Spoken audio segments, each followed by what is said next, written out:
뷰티라이프 김목사입니다. 시편 3편입니다. 진짜 고난, 고난과 하나님 인식, 의와 평안에 대해 묵상해 보시기 바랍니다. 먼저 1, 2절입니다. 이 시는 다윗의 아들 압살롬이 반역을 일으켜 다윗이 생명의 위협을 느끼고 예루살렘을 떠나서 피할 때 지은 시입니다.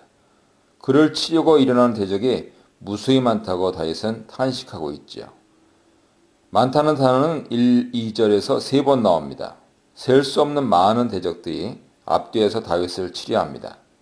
수많은 대적들이 달려드는 위기 상황 속에서 다윗은 괴로움, 비참함, 두려움을 느끼고 있습니다. 이 와중에 많은 사람들이 다윗을 대적하면서 그가 하나님께 구원을 받지 못한다 말을 했습니다.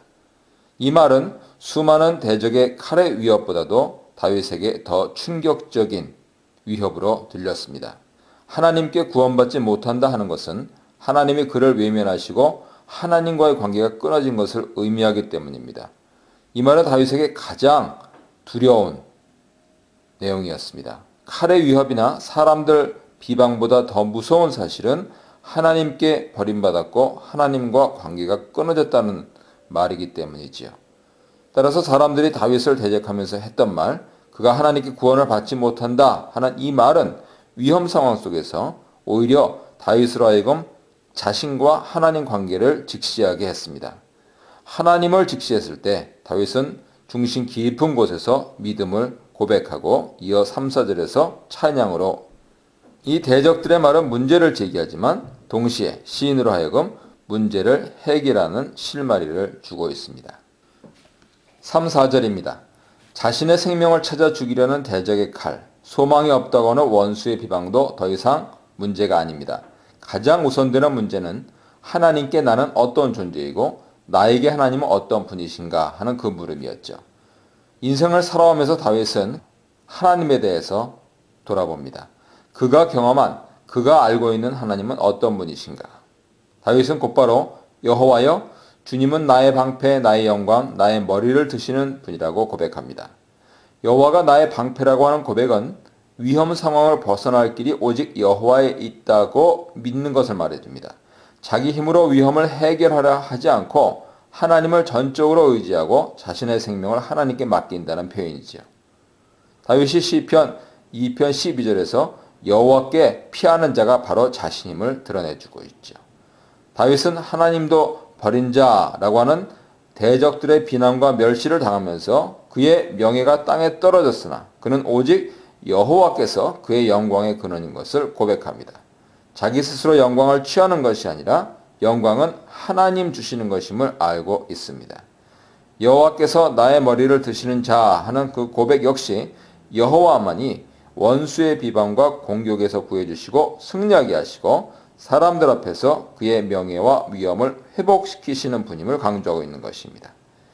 1, 2절에서의 탄식이 어떻게 갑자기 여호와께 대한 고백과 찬양으로 바뀌는가 생각해 볼 때 여러 해석이 가능하고 또 적절해 보입니다만 다윗은 수많은 대적들에 둘러싸여져 있지만 실제로는 하나님이 자신을 둘러싸고 보호하고 계심을 발견했다 이렇게 해석할 수 있습니다.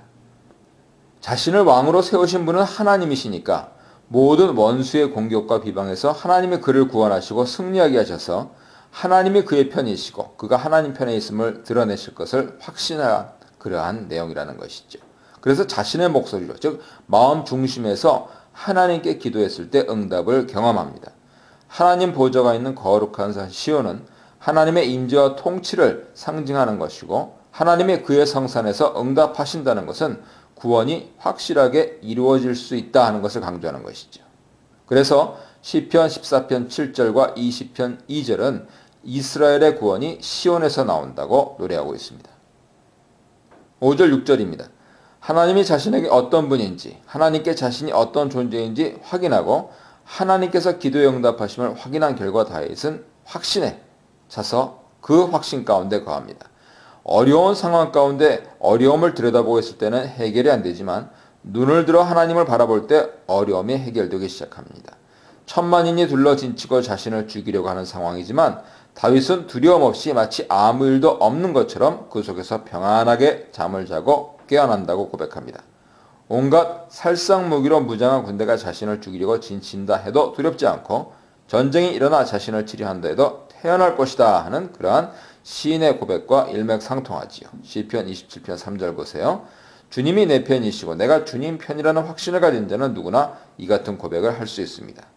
1, 2절에서 다윗은 불평하고 탄식하고 두려움으로 초조했지만 5, 6절에서는 그 분위기가 180도 전환됩니다. 3, 4절의 찬양을 통해서입니다. 다윗은 이제 확신과 평안과 안정과 담대함을 보여줍니다. 주님과의 관계에 대한 확신은 어떤 상황에서도 두려워하지 않고 평안함, 담대함을 잃지 않게 해주시는 능력인 것이죠. 7절, 8절입니다. 이제 평안과 확신 가운데서 다윗은 문제를 주님께 하려며 간구합니다. 여호와여 일어나소서.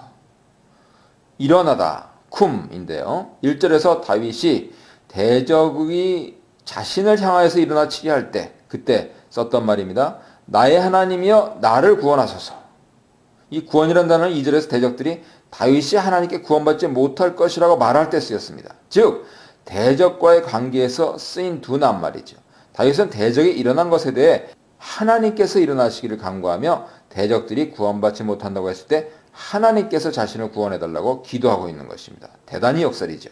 다윗은 어렵고 위협적인 일을 당했을 때 그 일로 괴로워하거나 자신이 문제를 해결하려고 힘쓰지 않고 하나님께 모든 것을 내맡깁니다.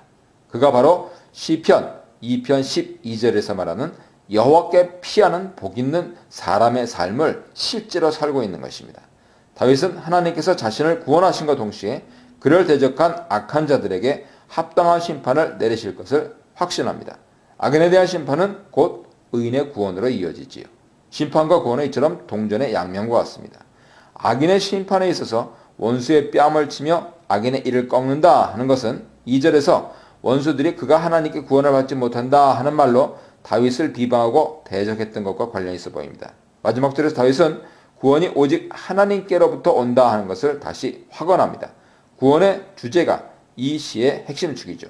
구원받지 못한다는 원수의 비방에서 여호와는 나의 방패요 영광이요 머리를 드시는 분이라는 구원에 대한 다윗의 확신 3절, 구원해달라는 간구 7절을 통해서 구원은 여호와께 있다 8절이라는 선언까지 구원이 시의 진행축이 되고 있는 것이죠.